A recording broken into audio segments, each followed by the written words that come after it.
오늘 이 시간에는 지난 금요 이 시간에 예고드린 대로 성도이면 누구나 듣고 많이 사용하는 큐티는 어떻게 하는가 라는 말씀을 드리도록 하겠습니다. 큐티는 quiet time, 여기에 줄임말로서 고요한 시간이라고 하는 뜻이 있습니다. 아무것도 비방하지 않는 시간과 방해하지 않는 시간과 장소에서 하나님과 말씀으로 만나는 시간, 그 시간을 큐티한다 이렇게 말합니다. 말씀을 묵상하면서 하나님의 인도하심을 깨닫고 결심하고 그리고 기도하는 시간, 이것을 큐티라고 부릅니다. 큐티를 하고 싶으나 어떻게 해야 하는지 막연하신 분들이 많이 있습니다. 이런 분들 위해서 큐티를 잘 할 수 있는 방법, 오늘 이 시간에 말씀을 드리도록 하겠습니다. 첫째, 시간과 장소를 정해라 라는 것입니다. 사람을 만날 때도 어디에서 어느 시간에 약속을 합니다. 이와 마찬가지로 하나님을 만나는 것도 정해진 시간과 장소가 꼭 필요합니다. 하나님을 만나는 첫 번째 준비가 바로 시간과 공간, 이것을 정하는 것이고, 시간과 공간을 정하는 것 자체가 하나님께 나아가는 중요한 준비가 된다는 것입니다. 우리는 바쁜 일상생활 속에서 시간을 정하고 장소를 정한다는 것이 쉬운 일은 아닙니다. 그러나 하나님과의 관계를 소중히 여기고 그 시간을 사모한다면 아무리 바쁜 일상 속에서도 주님을 만나기 위해 시간과 공간을 준비하게 될 것이고, 그 일이야말로 아주 즐겁고 기다려지는 시간일 것입니다. 그 시간이 기다려지는 여러분 되기를 주님 이름으로 축복합니다. 시간과 공간을 정하여 주님을 만날 준비를 하는 것 자체가 이미 마음을 하나님께 드리는 일이므로 하나님의 뜻을 듣겠다 라고 하는 준비된 마음인 것입니다. 우리는 우리 삶의 모든 것을 주님께 드린다고 고백하는데, 일상 속에서 짧은 한 시간과 공간을 드리지 못한다면 어떻게 우리 삶의 모든 것을 하나님께 드린다? 이 말은 틀린 말, 거짓말, 허위다 이런 뜻입니다. 일상의 작은 부분을 드리는 것이 곧 나의 일생을 주님께 드릴 수 있는 것입니다. 한 시간을 못 드리면 하루를 못 드려요. 나는 하루 못 드려도 한 달은 드린다, 다음 달은 할 수 있다, 이 거짓말이다. 우리는 큐티를 통하여 하나님을 만나기 위해 나의 시간과 공간을 준비하고 그 시간을 통하여 하나님의 말씀을 깨닫게 되고 그 말씀을 붙잡고 일생을 살아가게 되는 것입니다. 그러므로 큐티는 우리가 꼭 해야 하는 삶의 일부분인 것입니다. 그러면 두 번째, 본문을 여러 번 읽는 것이 대단히 중요합니다. 큐티를 잘하기 위해서는 성경 말씀의 본문을 여러 번 읽는데 소리내서 읽어보라 말이죠. 소리내어 읽은 것은 대단히 중요합니다. 대충 읽거나 한 번만 읽는 것은 크게 도움되지를 않는 것입니다.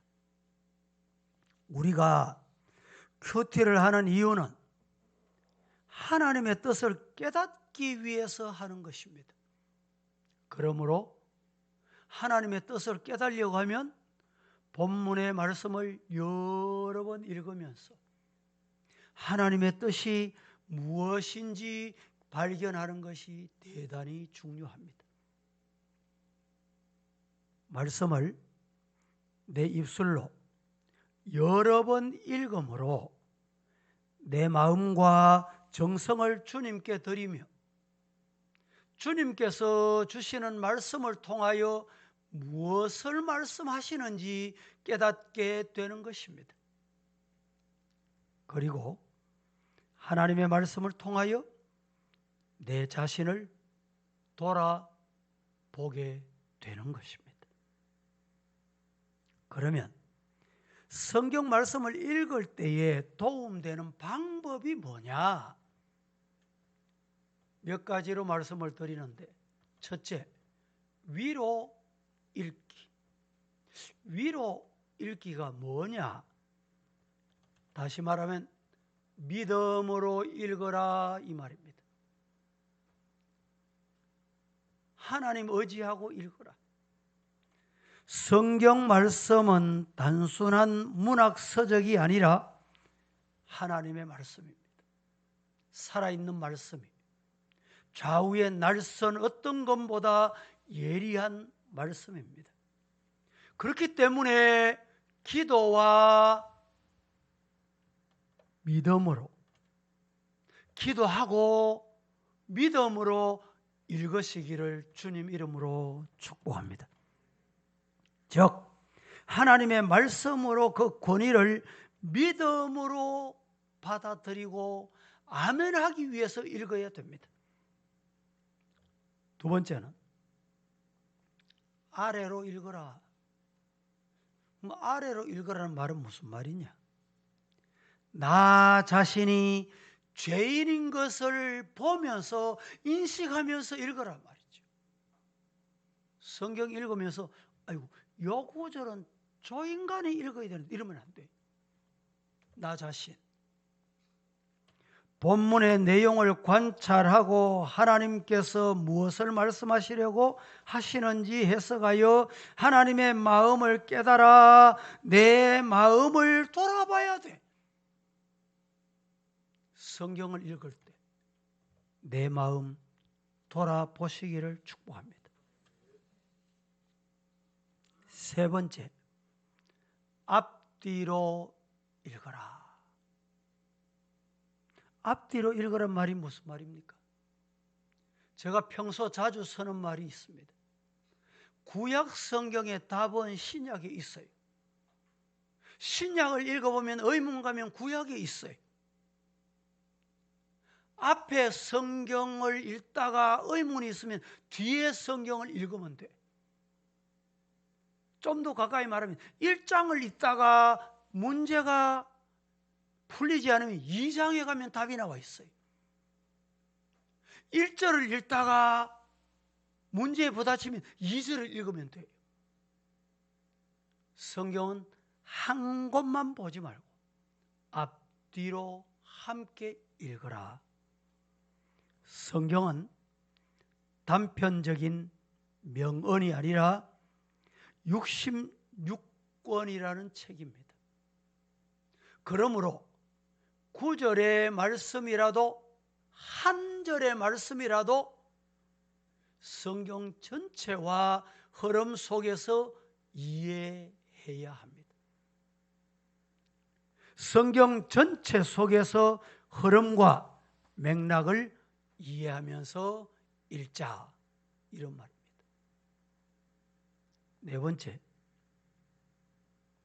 지금 서 있는 곳에서 읽으라 라는 말입니다. 이 말은 지금 내가 있는 그 자리에서 내게 적용하거라, 이 말입니다. 즉 적용을 해야 합니다. 성경을 읽고 해석하는 것만으로 끝나는 것이 아니라 나에게 말씀하시는 것이 뭐냐? 성경을 읽으면서 이 말씀이 내게 주시는 메시지가 뭐냐? 이 말씀으로 어떻게 살아라는 말씀인가? 라는 것을 깨닫는 것이 대단히 중요합니다. 하나님의 말씀을 깨닫고 내가 살아가는 일상 속에서 어떻게 적용하며 말씀대로 살아가야 하는가에 따라 순종하는 것이 중요하다는 말입니다. 그러면 세 번째, 묵상 순서를 익히는 것이 대단히 중요합니다. 큐티를 하고 싶으나 어떤 방법과 어떤 순서대로 해야 되는지 막연하게 생각하는 사람들이 혹 있습니다. 이런 방법으로 하면 도움이 됩니다. 어떤 방법? 첫째, 준비해라. 어떻게 준비하느냐? 묵상과 시간과 장소를 먼저 정하거라. 앞에서 설명한 것과 같이 묵상할 시간과 장소를 정하는 것이 첫 번째입니다. 하나님과의 1대1로 만나기 위해 어떠한 방해나 제약이 없는 시간과 공간을 준비하는 것이 참 중요합니다. 최근에 코로나가 오면서 대면, 비대면 용어가 생겨났습니다. 비대면 예배를 많이 드려왔어요. 코로나 때문에. 그런데 비대면 예배를 드리다가 이렇게 회집돼서 예배를 드리니까 힘들다, 피곤하다 라는 분이 있습니다. 왜? 비대면으로, 영상으로, 텔레비로 아니면 스마트폰으로 예배를 드리니까 편한 거예요. 전화 오면 또 받고, 벨소리 나면 가고, 주방에 얹어놨다가 왔다 갔다 해도 되고. 실제로 이 예배는 정상적인 예배가 아닙니다. 두 번째, 기도로 준비하거라 라는 말입니다. 말씀을 이해하고 깨닫게 해달라고 먼저 기도하는 것이 제일 중요합니다. 여러 가지 제목으로 기도하는 것이 아니라 오늘 성경 말씀을 읽고 하나님의 뜻을 깨닫게 해달라고 간단하게 중심을 다해서 기도하고 성경을 읽어야 됩니다. 세 번째, 오늘의 성경 말씀을 읽어라. 무슨 말이냐? 오늘 읽기로 한 성경 본문을 소리내어 읽으면서 중요한 부분에는 선을 긋기도 하고 표시를 하기도 하고 그러다 보면 새롭게 발견되는 게 있어요. 저는 성경을 두 종류를 함께 봅니다. 우리가 공식적으로 보는 성경은 개역, 개정판으로 되어 있어요. 근데 저기 우리 김 목사 앉은 뒷자리에 그 성기체 하나 있죠. 내가 새벽에 내가 가지고 오는 개역 개정판도 보고 개역 성경도 함께 봅니다. 지금 사무엘 하를 하는데 시작이 개역 성경하고 개역 개정판하고 시작이 뒤바뀌어 있는 경우가 있습니다. 그런데 개역 개정판에서 발견하지 못하는 내용들이 개역 성경에서 발견을 합니다. 깊이 기도하고 성경을 읽다 보면 하나님이 영감을 주세요. 정말 하나님이 깨닫는 은혜를 주세요. 그러고 난 다음에 때로는 주석을 펼쳐봅니다. 주석을 펼쳐보면 어쩌면 저게 주신 영감이 그 주석에 그대로 기록되어 있어요. 이게 뭐냐? 깊이 기도하는 사람만 경험하는 거예요.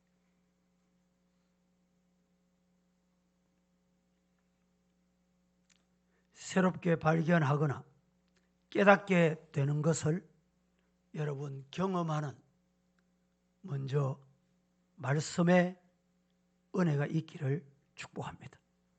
한 번만 읽는 것이 아니라 본문 말씀의 내용이 이해되고 하나님께서 어떤 말씀을 하시고자 하시는지 깨달아질 때까지 읽고 또 반복해서 읽어봐라 이 말입니다.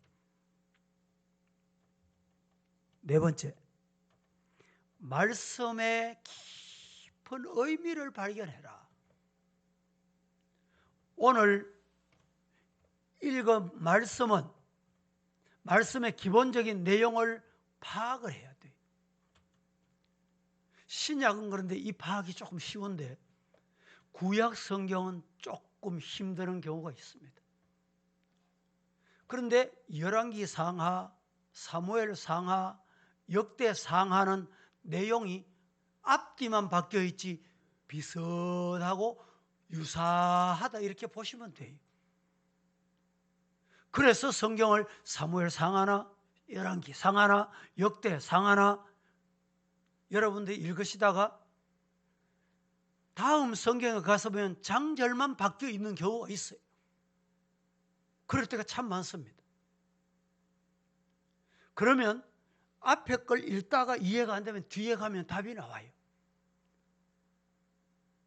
그래서 그 말씀의 의미가 이거구나 깨닫게 돼요. 말씀의 기본적인 내용을 파악하고 그 내용을 요약하고 핵심 메시지를 파악해서 중심 문장으로 내 것으로 만들라 이런 말입니다. 다섯 번째, 내 삶에 적용하는 것이 대단히 중요합니다. 오늘 내가 읽은 본문, 이 본문을 통해서 하나님이 어떤 분인가, 그리고 내게 주시는 교훈은 도대체 뭔가, 그러므로 나는 어떻게 하면 하나님 아버지를 기쁘시게 할 수 있을까? 이 질문에 대해 자신의 진실된 답을 만들어내고 그 깨닫게 된 것을 통해서 오늘 하루 삶, 생활, 직장, 사람과의 만남에서 적용하는 거예요. 여섯 번째, 말씀을 붙잡고 기도하거라. 이 말이 중요합니다. 큐티를 마칠 때 기도는 오늘 주신 말씀을 붙잡고 믿음으로 순종하며 살아가게 해달라고 하나님 앞에 기도하는 거예요. 이제 우리는 새벽 기도를 창세기부터 계시록까지 계속 반복해 갑니다. 새벽 기도만 계속 나오면 내가 읽고 싶든 그렇지 않든 창세기부터 계시록까지 다 1년에 한 번 반복을 해요. 대단히 중요하죠.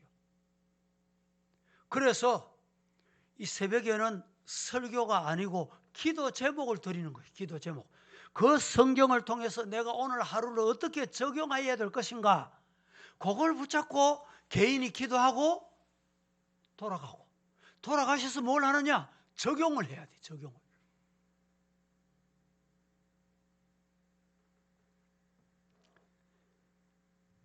오늘 주신 말씀을 붙잡고 믿음으로 순종하며 살아가게 해달라고 기도해야 하는데, 오늘 말씀을 통해서 묵상한 내용을 기도로 만들어서 어떻게 살아갈 것인지, 하나님께 구하는 도움은 무엇인지를 구체적으로 기도하라라는 말입니다.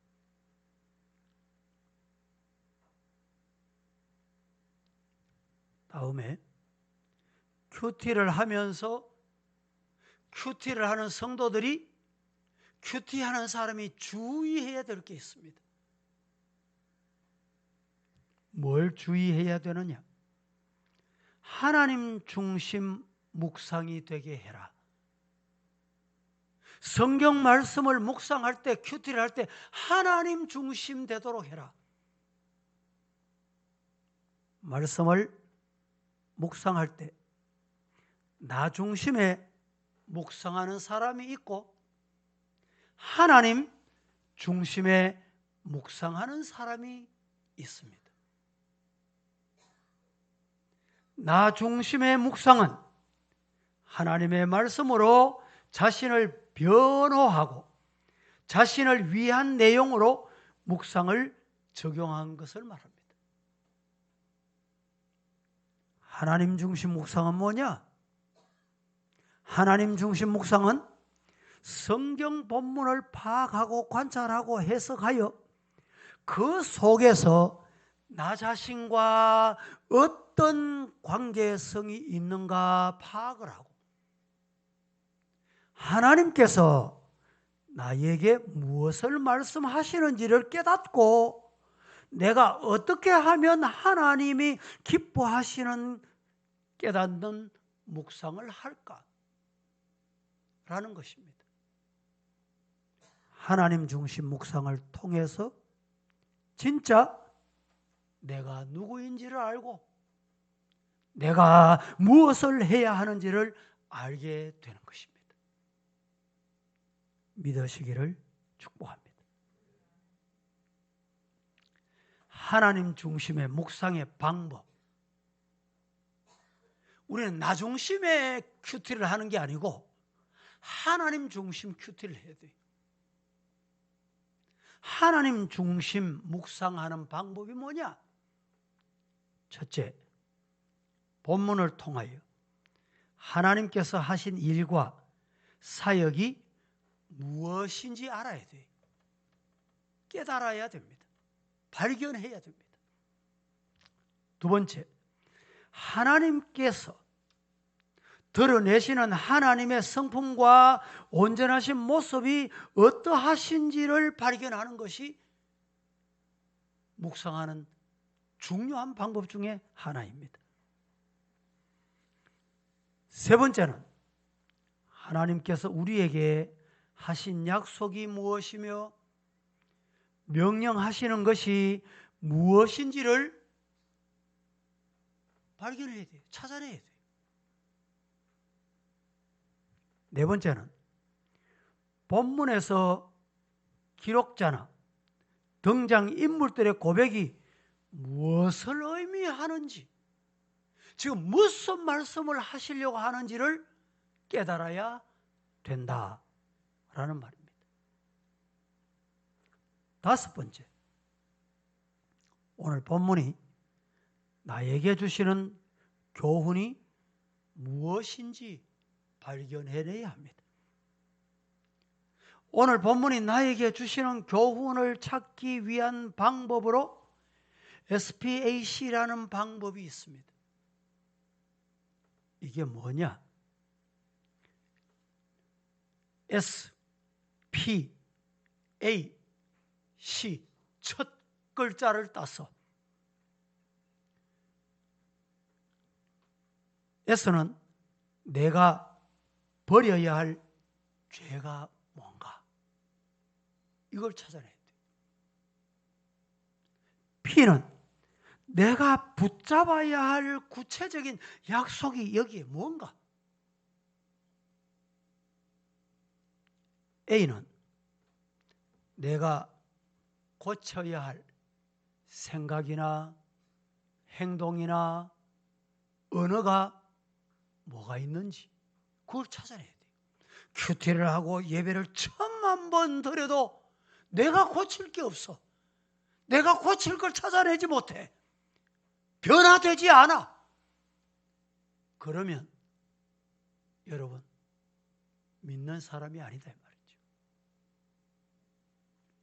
이번 주간에 서문교회 원로 목사님이신 이성은 목사님이 98세로 세상을 떠나셨습니다.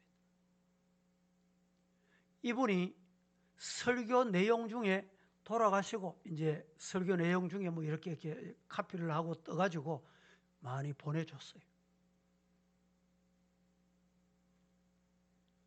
설교 내용 중에 구원이란 뭐냐? 구원이란 오래 다녔다 이것으로 구원이 아니다. 구원이 뭐냐? 내가 성경 많이 읽었다. 그게 구원의 근거가 아니다. 내가 이런 직분을 가졌다. 그게 구원의 근거가 아니라는 거예요. 저 사람이 구원 받았냐 안 받았냐? 뭘 보고 아느냐 이 말이죠. 그분이 구원은 변화다. 여기 결론이에요. 구원받은 자는 말씀을 받으면 변화된다.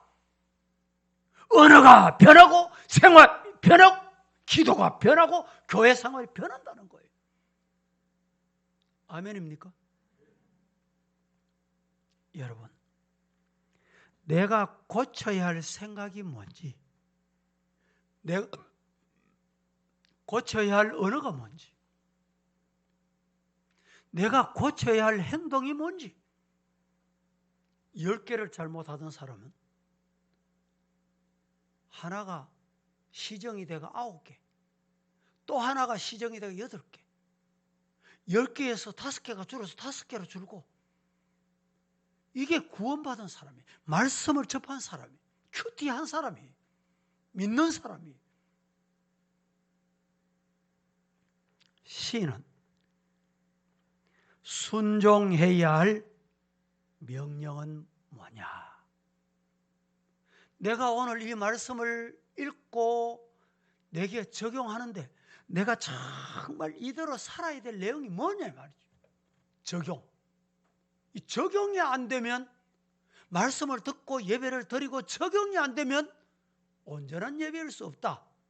이런 말씀이 되겠습니다. 말씀을 맺습니다.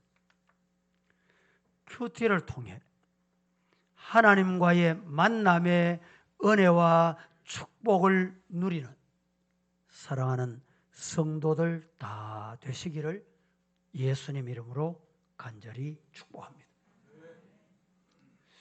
다음 수요일은 우리 성도들이 많이 들어온 언어 중에 우리 교리적인 언어가 있어요. 그게 뭐냐? 칼빈의 5대 교리라는 겁니다.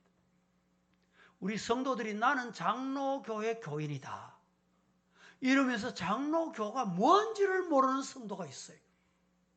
그래서 화면을 원고를 준비해서 칼빈의 5대 교리에 대해서 말씀을 드리도록 하겠습니다. 이제 우리 다